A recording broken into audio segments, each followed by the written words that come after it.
Dr. Marongwe, you're most welcome. Thank you, Program Director. I'm not sure whether it's morning or afternoon. It's still morning. It's still morning. Okay, good morning to you, our Program Director. Ladies and gentlemen, let me say, protocol observed for me to save time. I am Newlyn Marongwe from South Africa. I am in the Faculty of Education and School Development. I'm a postgraduate coordinator, and then I'm also the faculty research chair and faculty SALT chair. SALT chair, it means Scholarship of Learning and Teaching. And I'm so grateful to our funders, National Institute for the Humanities and Social Sciences, and to the two profs to my right. Let me tell you, ladies and gentlemen, this journey of supervision, getting published, and all those other things is not difficult, but it is difficult. So we are here, ladies and gentlemen, not being superior to you. Like in my case, I told you that I'm being mentored by these two professors. I'm coming from Walter Sisulu University. They are coming from University of Fort Hare, but we are collaborating and they are showing me the way, which means everything that we have to do, we need someone to always guide us. So it's really very important, and I am grateful to them. So my task today, ladies and gentlemen, is to look at how to get published. When we are talking of how to get published, I'm not going to talk about structuring the paper, writing an article, but I am saying you are pregnant. There's something in you, you would want to deliver, you would want to give birth. Where do you start from? And reason being, we are in this space of higher education. In the space of higher education, whether you like it or you don't like it, ladies and gentlemen, the situation forces you, because we are academics. We have to be different from high school teachers. I was saying to Mr. James in the morning, a university should be different from a high school. A university should not be an extension of a high school, just one step higher, whereby lecturers or academics are consumers of the knowledge that is being produced by other people. We are here to co-create knowledge with our own students. And where does it start from? It starts from supervision. It starts from publishing. Then how do we get started? I want you to move along with me. We are talking here about getting started. What is it that I should do? I would like to make this interactive. Before I show you my next slide, ladies and gentlemen, you have been listening, you have been seated there for a long time. Tell me, where should we start from? I don't know how to write. Remember, this group, it's a mixed bag. There are some colleagues who are well published, some colleagues who have just published 1 or 2 papers in the last 5 years, 6 years, 13 years, some colleagues who haven't started, who do not know where to draw the line. So I want to check, I want to find out from you. We are learning here. It's a two-way traffic. Where should we start? When you would want to get started, where should we start? Yes, ma'am.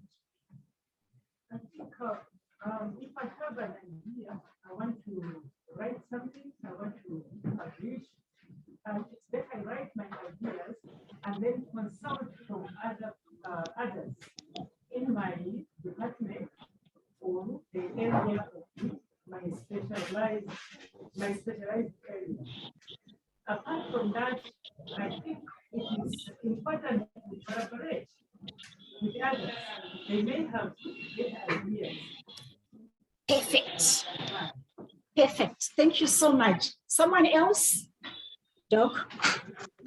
From my institution where I'm coming from, the starting point is to identify the journals with the high impact factor. The impact factor is the credibility of that journal way, right? With some journal publications or journals, I want to recognize. So the starting point is first to identify which journal article, which journal you are writing from. What is their impact? That is the starting point. Then you work backwards and look at the criteria for you to publish it, that, and then you start putting your ideas here. Yes. Thank you very much. Is there someone who is still burning to say something else before you move on? Okay. Thank you, ladies and gentlemen, for those contributions. Let me remove this. Why is it not moving now? Right. Yes, it has moved. Thank you very much. So, ladies and gentlemen, like what I have alluded to, we are here to share ideas. No one is superior to the other person.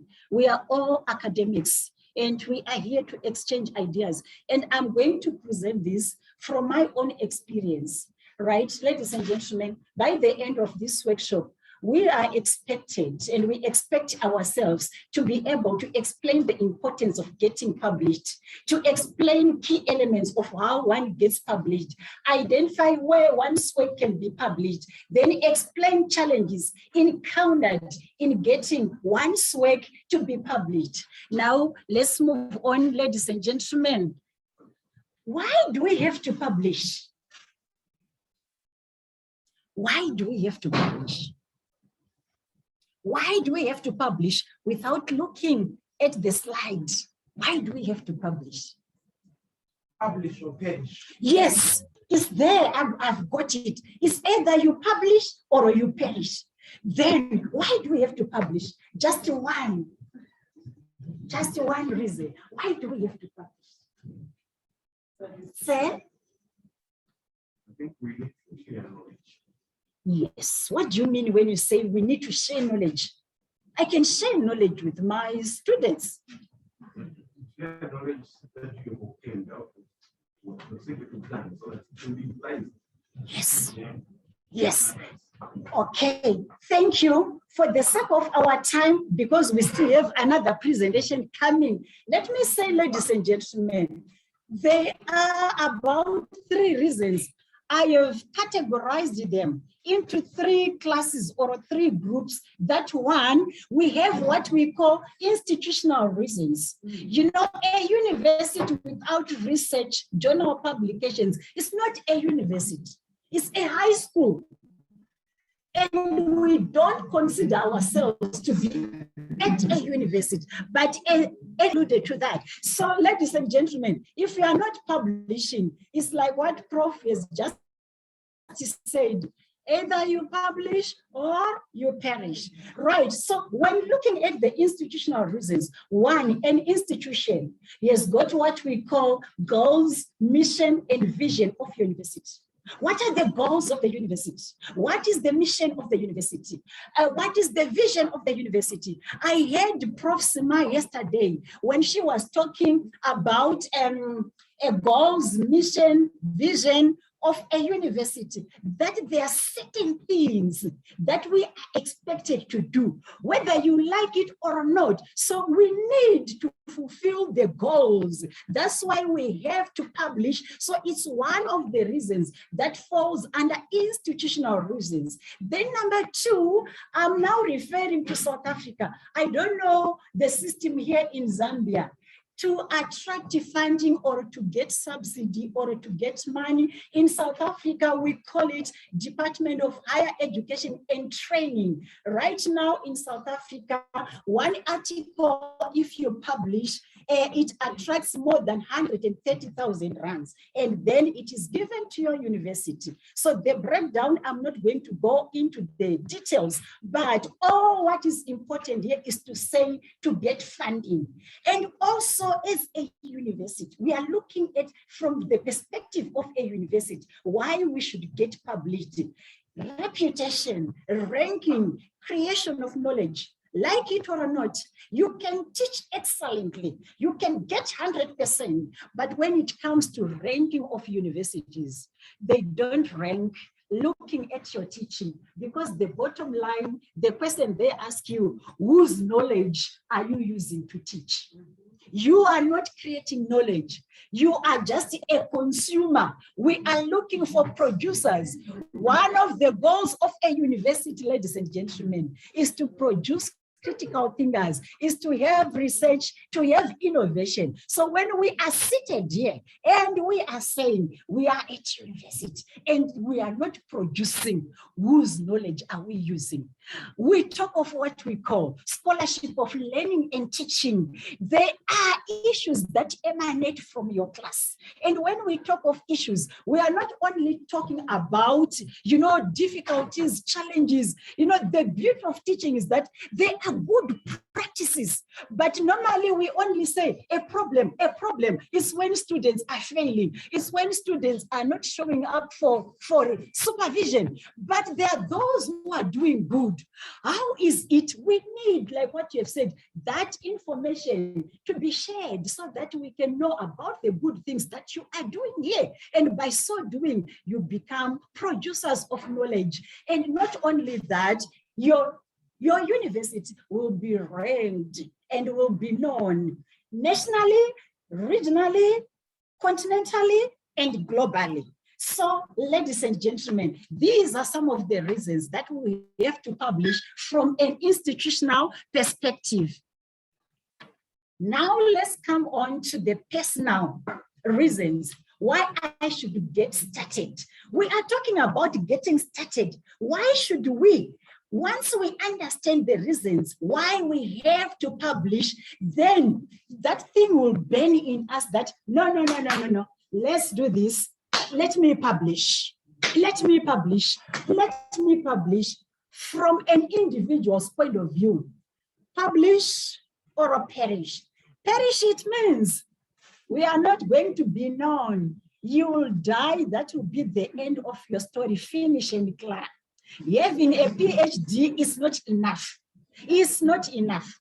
But what you are doing with that PhD, having a master's is not enough. What you are doing that, because already you have the skills, but are you using the skills? We are not.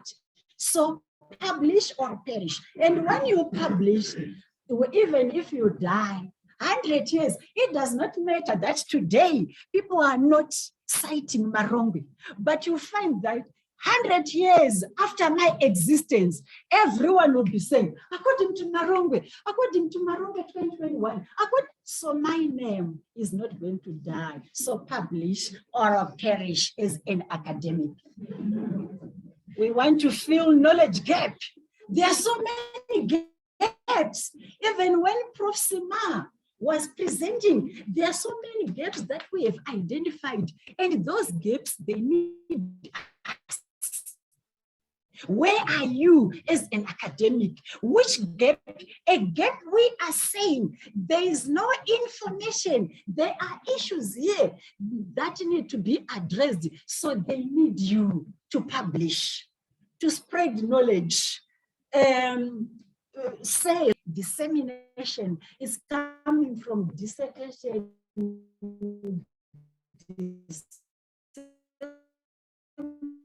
What that is to share knowledge. We are going to talk more about that one. Sometimes, ladies and gentlemen, we publish to graduates to fulfill PhD requirements. Prof. Sima, you talked about it, that with some universities, for us, they are saying at least 2 and maximum 3 publications that we have to have. You can have 1 published and then 2 you have to submit, acknowledge that you have submitted your paper. So it's a requirement, honored academic recognition, to be visible, to be seen, to be recognized, to be realized that indeed Dr. Charity is there. She is in existence. It feels good. And then sometimes, you know what? You can get an award. Last year, he knows, I got 3 vice Chancellor's Awards and the best institutionally. Walter Sisulu University has got 4 campuses, very big campuses. Our enrollment, I'm not sure about this, but we range between 33, 35, 36, 37 across the 4 campuses. And the campus where I am coming from is the youngest and the smallest. And we are a sister university to Fort Hare. We are not very far. We are coming from. And also, Fort Hare, our principles and the way we do things are almost the same. They consult each other. Prof. Sma is in research office. She consults my director and my director does the same. So one of the things that they look for when you want to be promoted to be a senior lecturer, associate professor, full professor, and what have you, they look for that, your publication. You can teach and teach and teach and teach, but more weight is given to publications. What are you doing for you to be known? For you to be an academic in this institution, what are you doing for the institution that makes people outside to know what is happening? Then incentives. You get a lot of money. Prof was saying, hey, I can't wait. He's expecting to get something more than like what, 100,000? No, let's not mention. It's more than that. You know, incentives.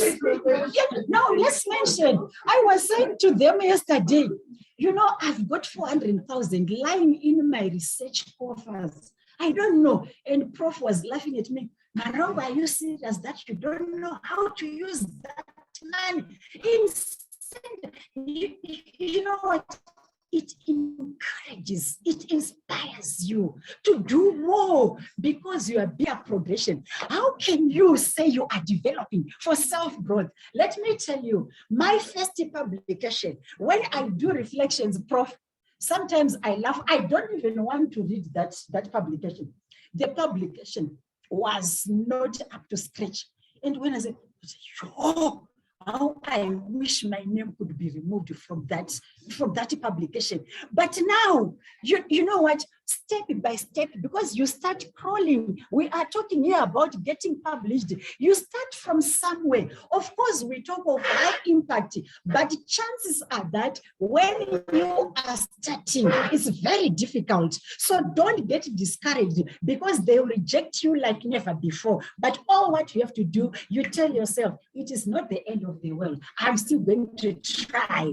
And you make use of those comments that they are going to give you to enhance the quality of the paper. So career progression. Like right now, when I'm looking at myself, I'm saying, yo, I was crawling. And then I started 1, 2, and then I started, and then I started. Now here I am. And now I am at another level, all because of my professors. So you can be in a position to trace the development, self-growth, right? Prestige reasons.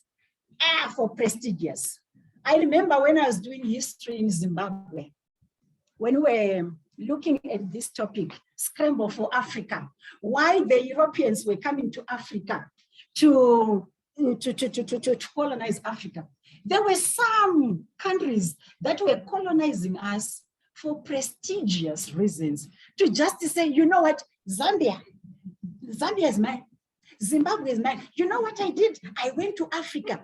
Zambia and Zimbabwe, they were one country, but I used divide and rule. I wanted Zambians and Zimbabweans to fight. Prestige. So you see, I'm controlling. Now I'm controlling South Africa. I'm controlling Malawi. I have more power. So you can do that. Prestige for self-actualization that Maslow talks about. So that's why, ladies and gentlemen, we have to, yes. Okay. I haven't finished. It's pregnant. This is pregnant. Why you have to publish as an individual. Now forget about the institution. Look at yourself. Ladies and gentlemen, there are what we call pragmatic reasons. You know what? You have something that is tangible, something that you can show. When you are reporting, you say, here is my track record. I've got 15 publications in 2021. I collaborated with Dr. Piri, with Mr. James, with Doc, with Dr. Charit. You have something that is tangible, something to show, ladies and gentlemen. And you know, you move scientific forward. That one, you contribute to the existing board of knowledge, and your name is going to be known. We need our, you know, knowledge is not stagnant. Knowledge changes. I did not know until last year when I did a postgraduate diploma in higher education. For me, I thought knowledge was stagnant. Knowledge was static. Then I was told that no, knowledge changes because of your experiences, because of this and that. New information comes. It takes us back to Piaget when he was talking about equilibrium, assimilation, accommodation. When you have those things and you reach that stage of zone of a proximal zone, then you know that yes, things are, you know what, let me tell you, those who have done PhD, it humbles you. You don't walk around and say, I've done a PhD. It humbles you. It's not an easy journey. And you find that once you have done your PhD, your reasoning capacity changes. The way you behave changes. The way you reason, even at family level, even in meetings, you see things differently, especially if you are using the critical approach Prof spoke about. Critical approach, you look at things critically. By so doing, cognitively, you will be developed. Sometimes with someone who has not done a PhD, I'm not talking about us here. One may become very sensitive. Yeah, but they're doing this. But that one will say, take it easy. You have not seen things. I've passed through issues. You see, another one will be very fast, quick to beat up his or her spouse. But this other one will say, that is nothing. I know of a certain guy who caught his wife red-handed in bed, and people were saying, beat her up, divorce. Then the husband said, you know what? I sat down. I looked at myself critically. I made some reflections. I saw that I was not there for my wife. I'm not going to divorce my wife. I'm going to fix myself. And then their marriage is 100%.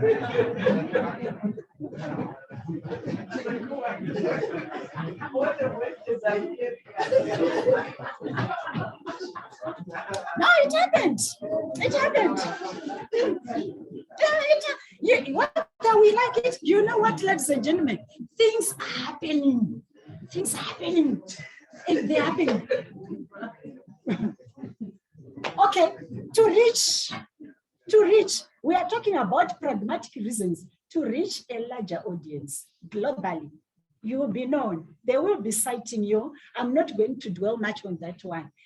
Let me say, when you see that sign, it is very unethical, ladies and gentlemen, for you to conduct research and you don't report. Who is going to report? How are we going to move?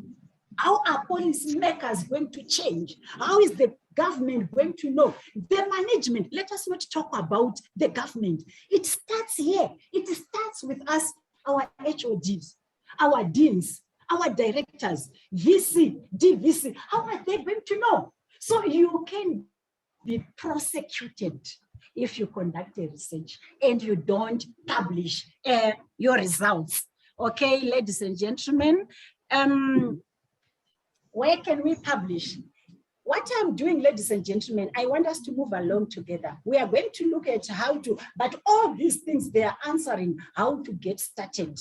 Okay, where can we publish?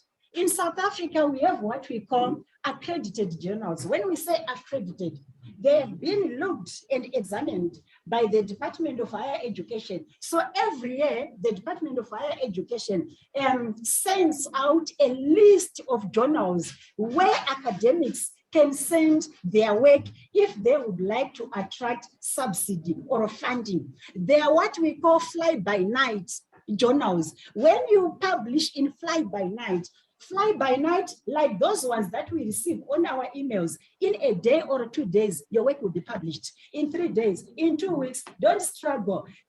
Those ones, sometimes for the work to be scientific, it has to be peer reviewed.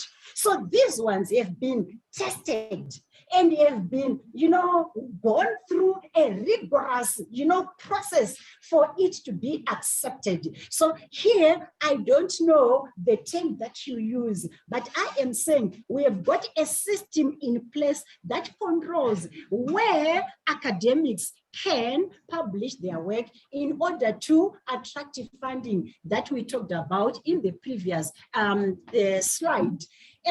These ones, ladies and gentlemen, I'm sure some of them, they are not only limited to South Africa, not confined to South Africa, but even globally. So in South Africa, according to DHET, these are the ones that we use, the likes of Scopus and then Silo and all those other things that I have listed here. Allow me to skip this slide. It's just showing where we can send our work, including even here. We don't want to use a profile, fly-by-night journals are called what, by the way, there's a term.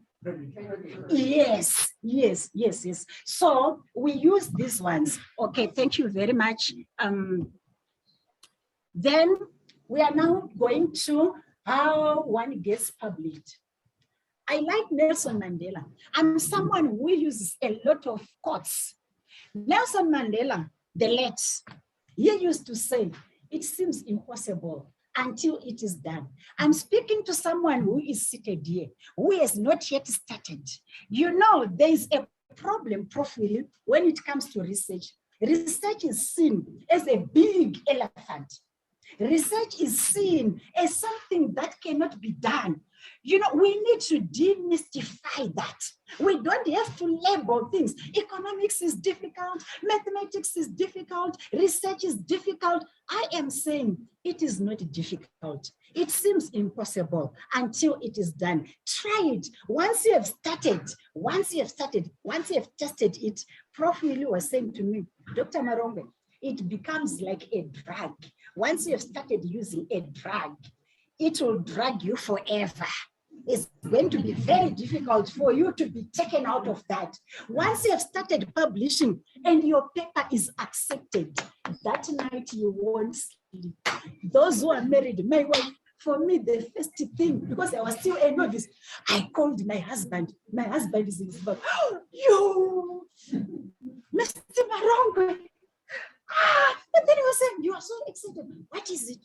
I said, oh, it's been accepted.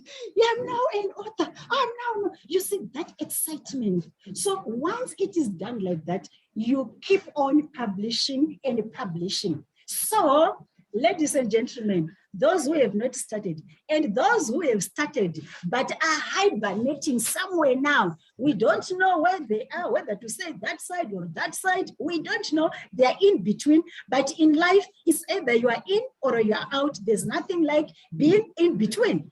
I am saying, do not fear the bumpy road that lies ahead, for it is nothing more than the settled dust we left behind. It's unknown. This quote is from Unknown. I don't know the author of this quote. So, ladies and gentlemen, what you want to do now, we are coming to establish a relationship and to forge, what we're talking about, African academics excellence in pursuit of that. With these relationships, we are now saying we are starting here, forward ever and backward never. Okay. The first thing, the most challenging, we are now talking how to get started now. We are saying now you want to get started publishing. Where should you start from? The pictures there, ladies and gentlemen, they are showing you something, books. When you say that, it means read and read and read and read until you cannot read anymore. You reach that saturation where you can say, I don't think there's any more that I have to read. You are saturated with information. When you cough information. When you walk information. If you sleep information, when you eat information, you talk information. For you to be a good publisher, ladies and gentlemen, let me tell you, you cannot publish without reading. Let me pose a question. May we all stand up with due respect, doctors, professors, everyone. You know, my professors, I respect them. We are in that field where we give them that one. Let's stand up. We have been seated for too long. We have been seated for too long. Let's just stand up. It's hot. The ventilation is not enough. Right. I would like us to do this. I'm going to demonstrate. Let's maintain our social distance. Right. I do like this. Say, you are my partner.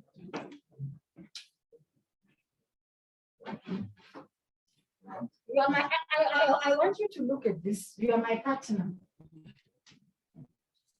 I say one, you say two. When you say two, you clap your hands. You get it? I say one, you say two. When you say two, I say three. Then when I will say one, then I will say two. And then I will clap. And then you will say three.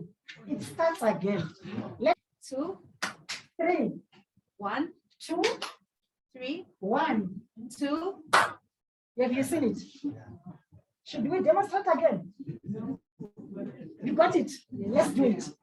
Look for a partner. And that partner, do it on your own. 1, 2, 3. 3, 2, 1.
All right, there we go.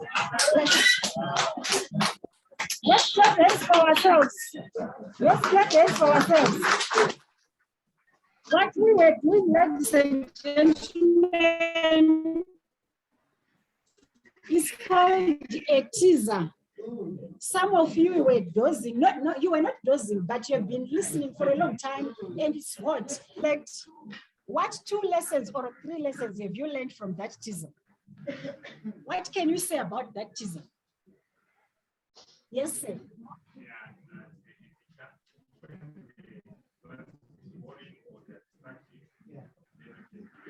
Listen to this contribution. Yes, please.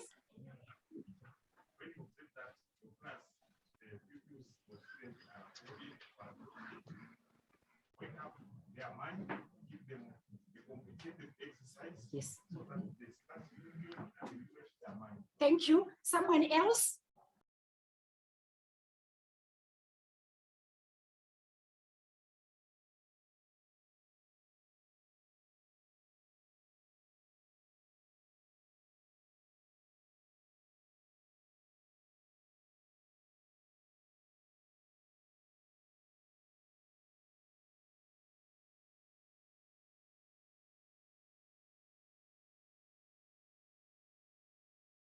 Oh, it was muted. Maybe you had muted. So thank you so much. So I was saying what we have learned from this teaser is that you wanted to say something.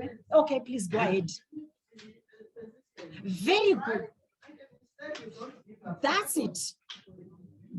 This teaser is related to supervision and publishing. You need to be very patient, and you need to have listening skills, and also you need to be focused, to concentrate, to be dedicated.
Yes. Share screen. I'm there now. Thank you. I'm not sure whether we were there, but okay, let's look at that now. So we have said the first thing you have to read, know how to structure a publishable paper. What makes a good paper? You need to have this information. Look for information. You need to know how to collect data, to organize your resources, current resources and all what have you, polishing your work. Then do you have what it takes for you to publish, like having the academic writing skills, which is a barrier to so many people. Then journal identification.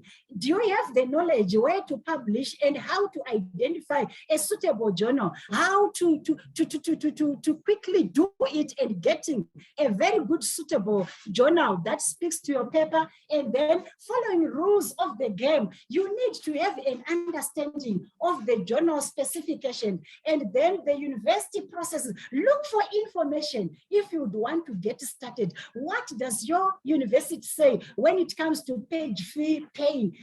Do you have to pay? Is the university going to pay? And all those things. And then, do you know the field or area or an interest that you are interested in, an area that you are interested in, that you would like to publish on, what we call a niche area? Don't make a mistake here. For me, from experience, what I am knowing today, if I had known it some years back, I should be somewhere, because by then I did not have a mentor. I was all over the show until now, where I said, but where am I going? I missed it. So I've lost that time. So niche area is very important. If you would want to get started, it's going to give you a brand or a flagship that when we see this, we know that it is coming from a Chinyamurindi, okay? And then conference attendance. You need to attend conference for you to get information, and iron sharpens in iron. You need to network. You need to see how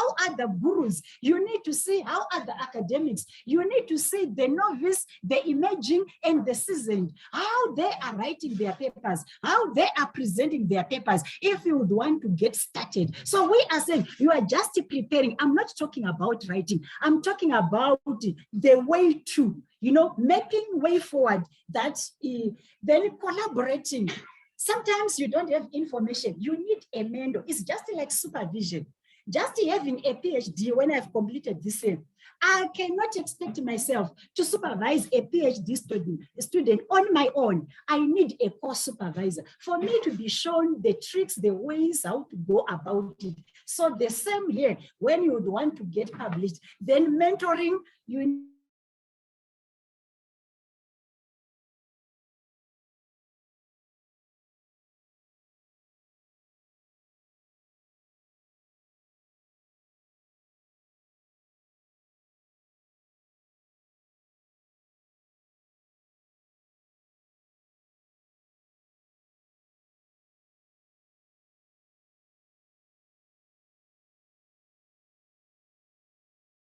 title, abstract introduction, literature, methods, results, discussion, and I was given, those brief notes just to guide, especially those who have not yet started, and then acknowledgement.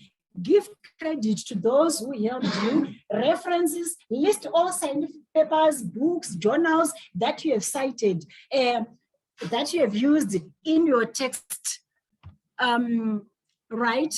There's something that I would want to flesh here, ladies and gentlemen, on that manuscript that I've talked about, and effective literature. Let me say this one is a controversial issue that cannot be exhausted. Even us, we are not going to agree when it comes to literature review. But in short, ladies and gentlemen, you need to flesh out the background of your study in the literature review. You also need to address your sub-research questions. That's how you know that my literature review is relevant to what I am doing, and critically assess important research trends or areas of interest. What is happening? There are so many debates that are taking place. Like, you need to know what is up. Now we can't always be talking the challenges of COVID-19, the impact of COVID-19. We need to move and to know what now the debate is all about when it comes to COVID-19 and higher education. Identify potential gaps in knowledge, establish a need for current and or future research projects.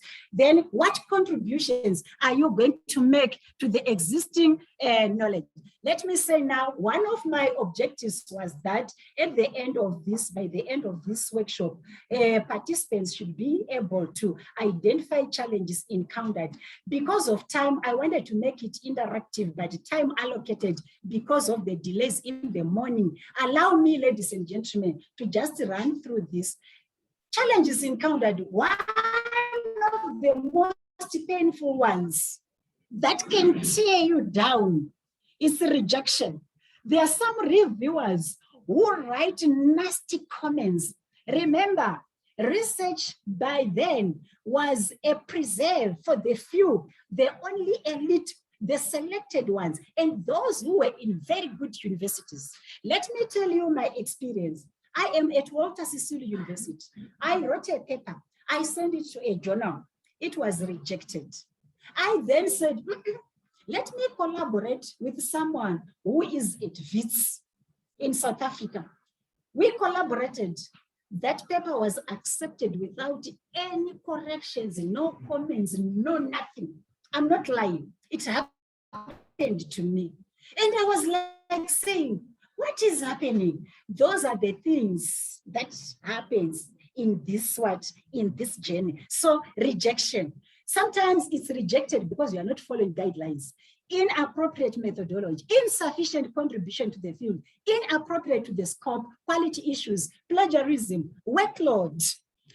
It's another issue that is a challenge for you to get started. Your workload sometimes does not allow you. You look at your teaching workload. It's as if this university is just a teaching university. You can't do community engagement. You can't involve yourself in research. You are not managing. The numbers are huge in class, marking and everything, and also bureaucracy. There are some protocols in some universities that deter you, that hinder. They become a hurdle. You want to maneuver, you want to say, please, director, but then it is said there's this protocol, that protocol, that protocol. Some will end up saying, why should I worry myself? After all, I'm getting my salary. Then you let it go. Sometimes it's because of lack of skills. We are looking at challenges that are encountered in getting started for you to be published, and lacking skills and support from the powers that be.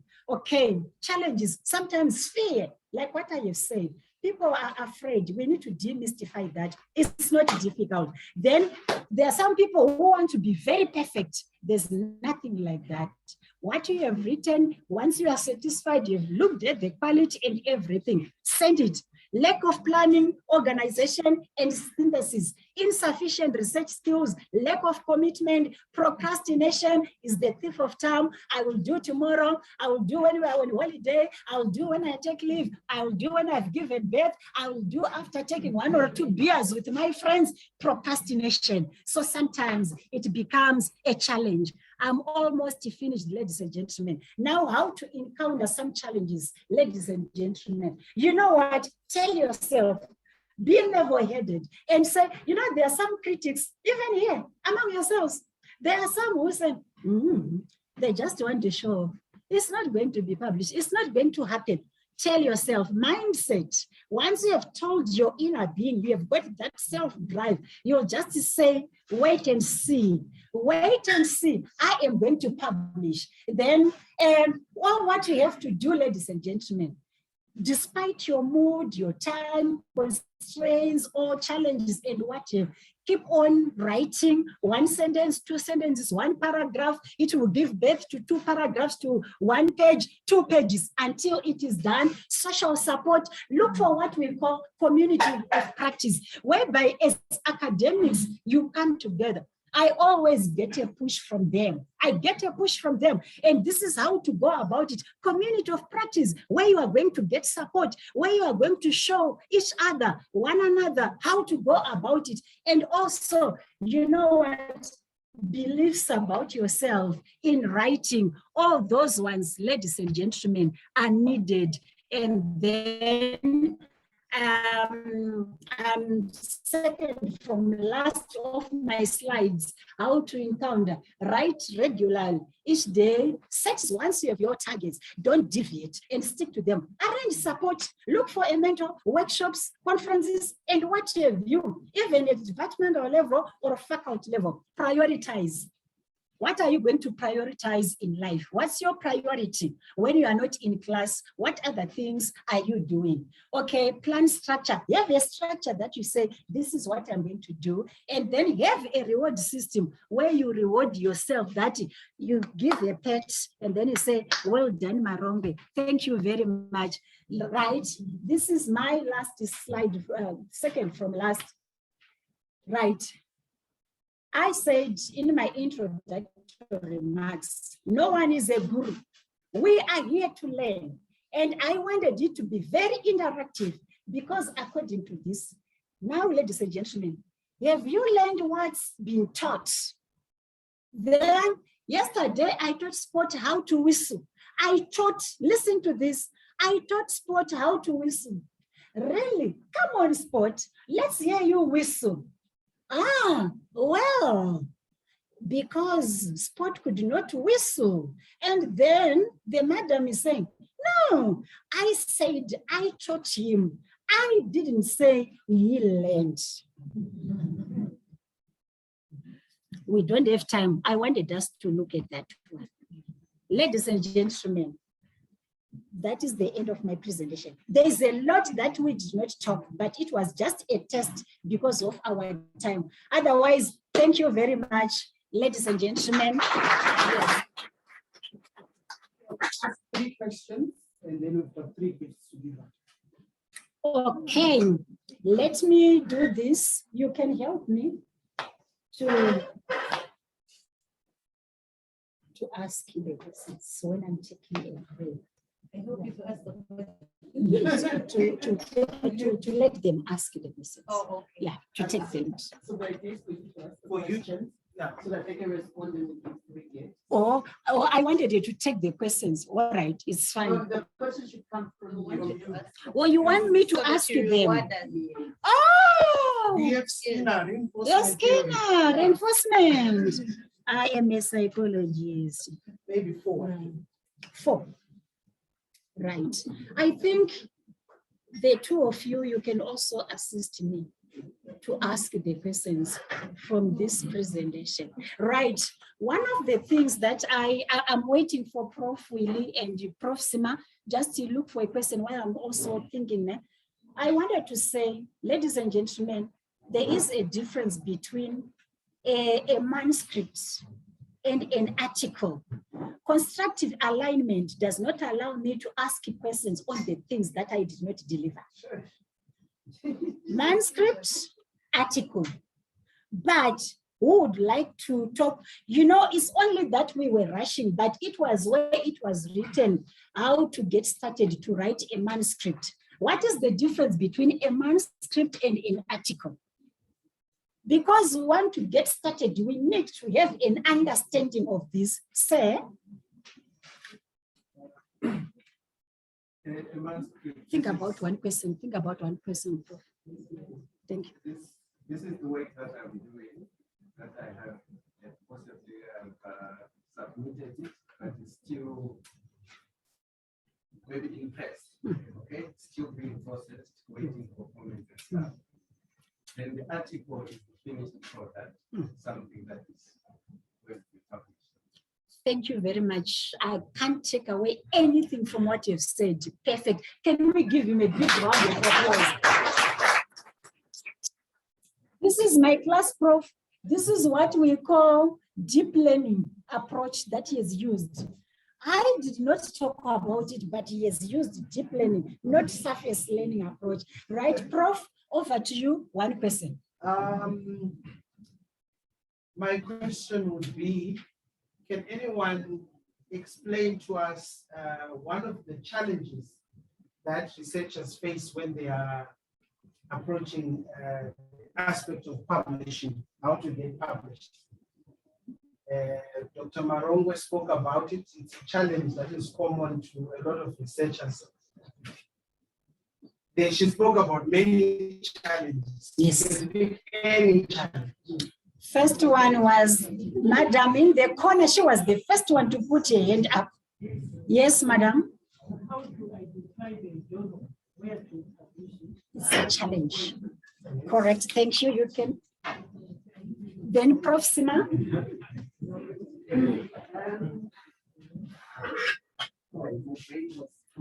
Yes.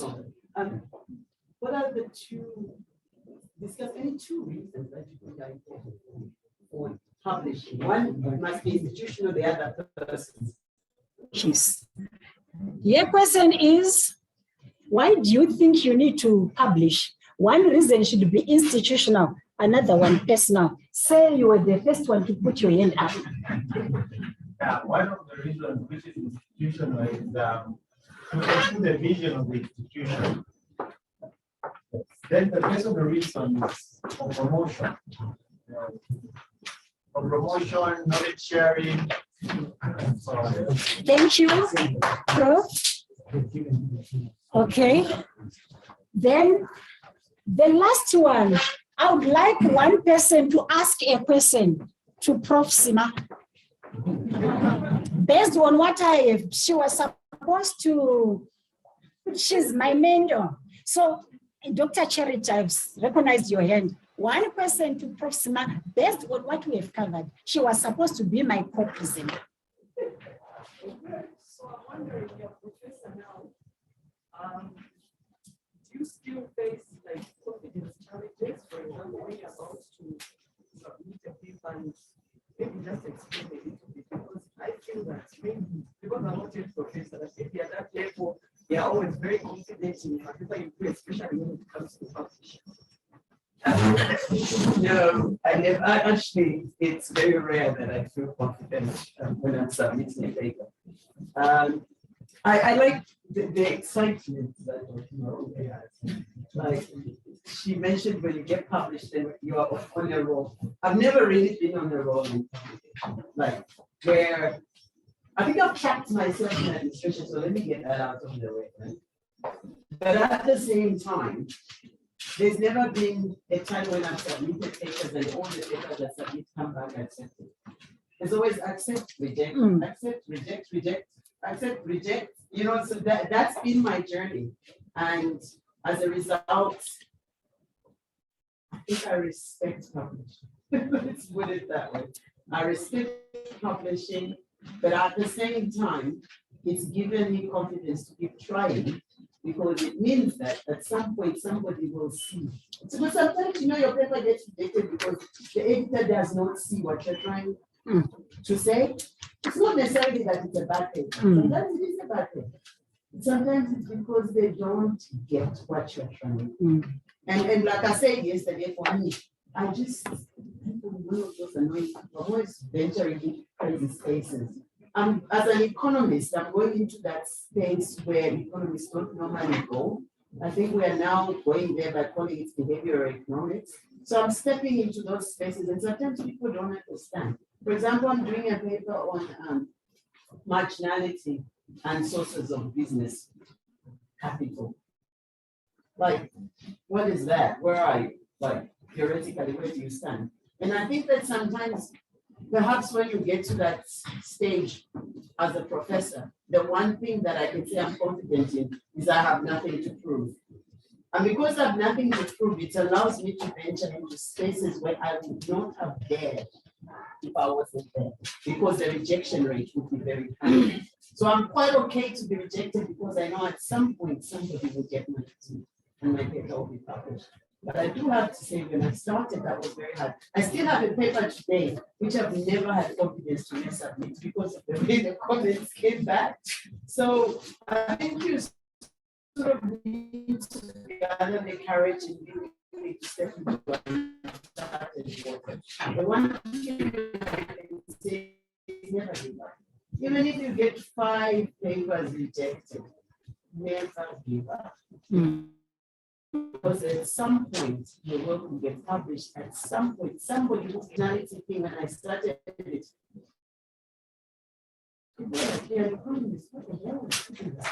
Now I've been invited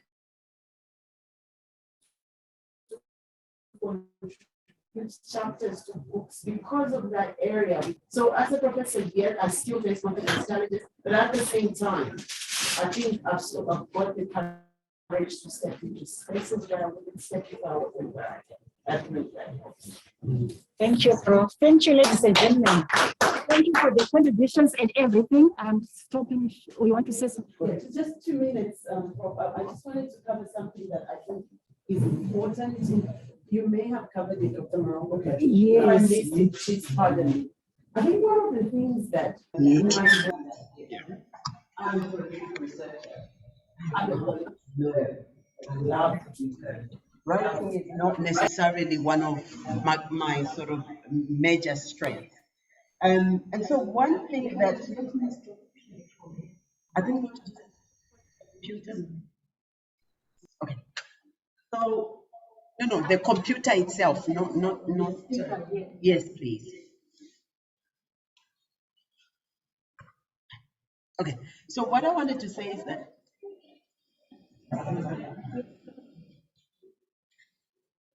okay, the thing I wanted to say is that there are various tiers of journals, right? We're all aware of this. It's really important to try and get at least one paper in a top journal. Yes. Very important.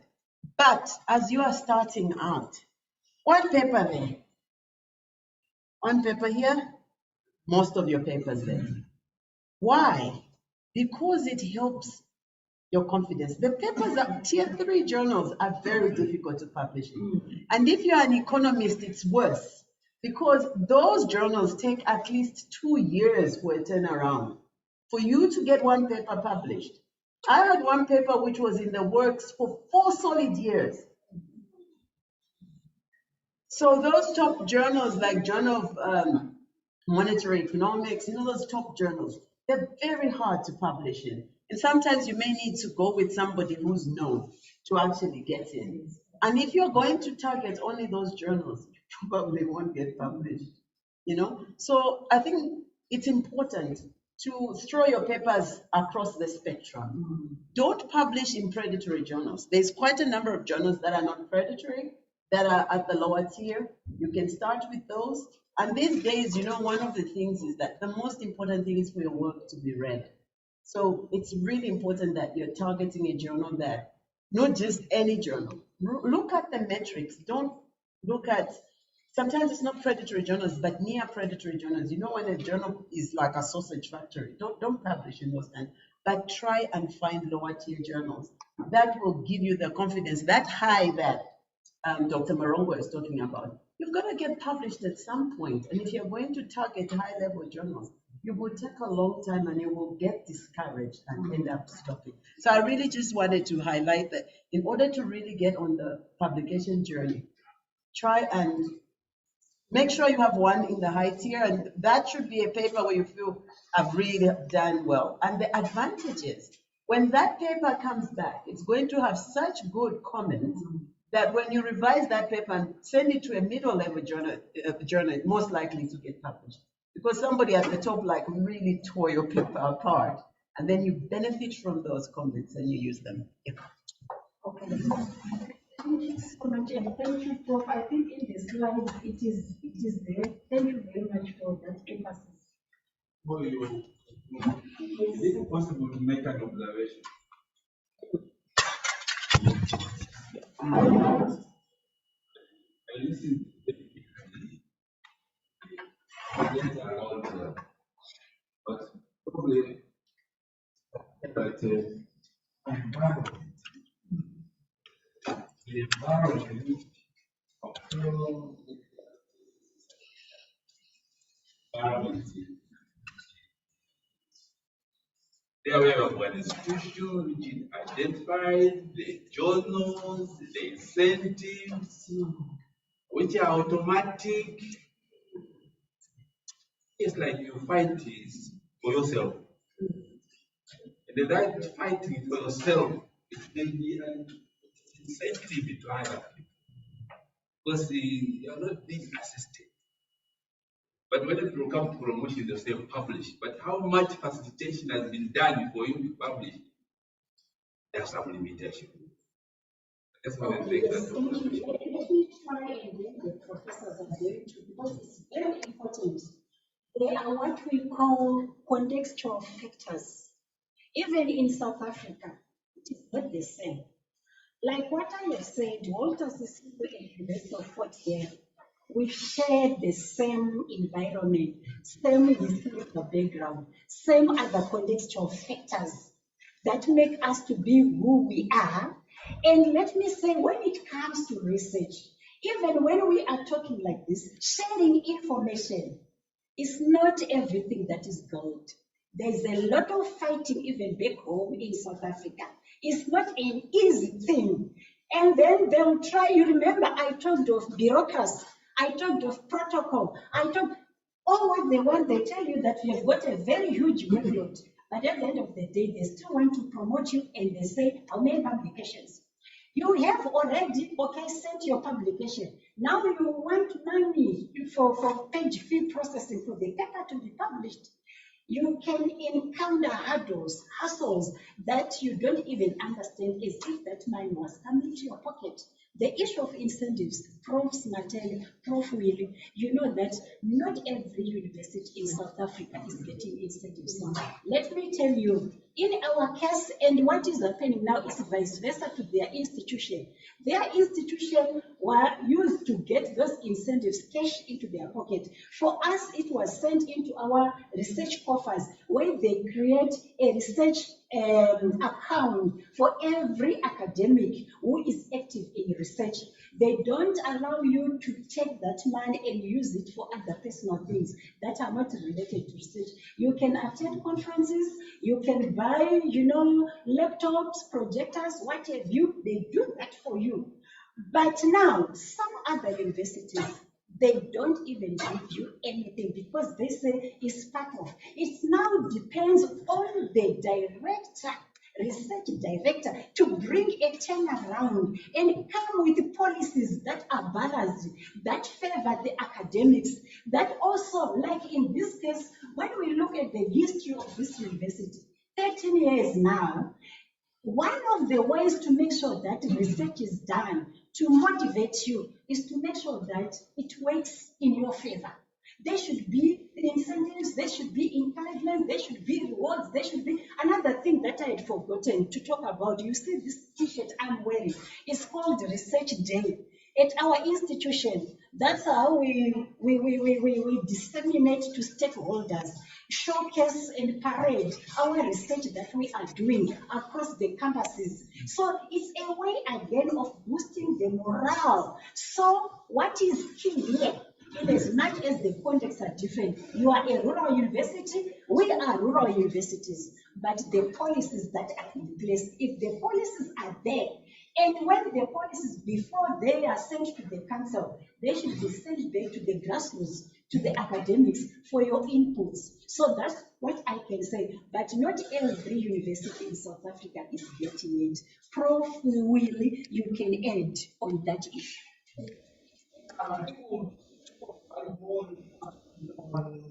funding. On funding. In as much as they may not be funding inside Zambia, but there are funders outside who are interested in Zambia.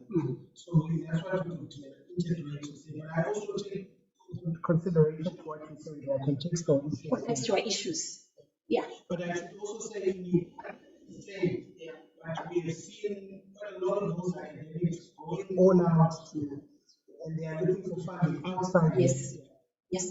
Thank you, Prof. Yoyendisa. And now I'm speaking from a discipline perspective, right? So this might not apply to everybody.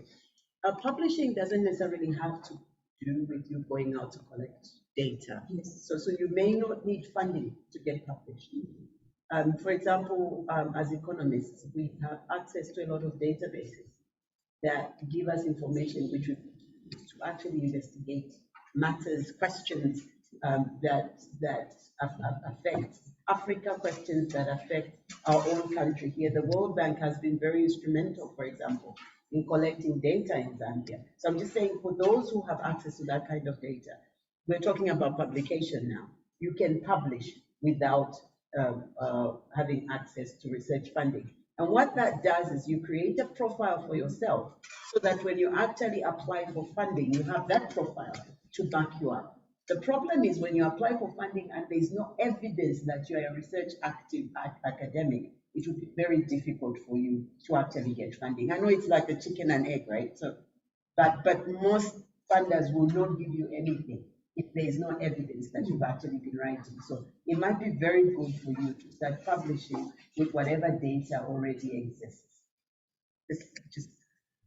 So much. I'm sure, let me rest my case to give chance to the next presenter. Thank you, ladies and gentlemen. Thank you so much, Doc. I believe we don't need a break, but then just before we break for lunch, probably here something to add on the research, information, research about it. Probably you're most welcome. Thank you. Okay, good afternoon, everyone. I will try and finish by 10 to, so that we all go for lunch.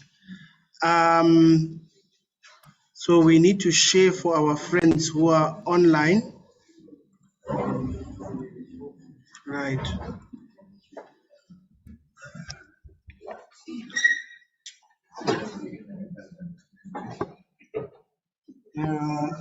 Just allow me to.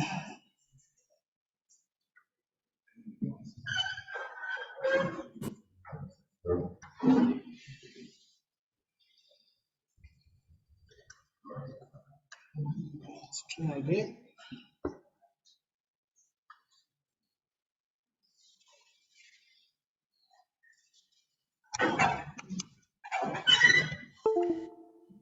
Let's try this one. Duplicate. Perfect.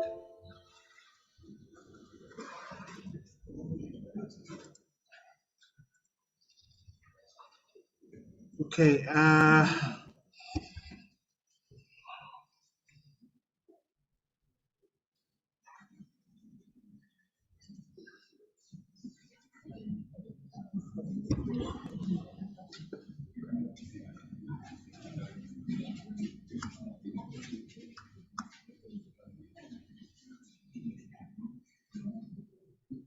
Perfect.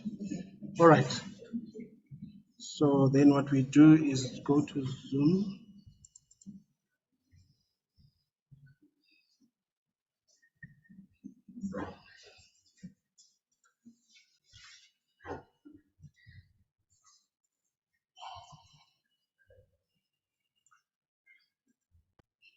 Okay, so what I'm going to talk about, I should stay in one place. What I'm going to talk about is related to how do we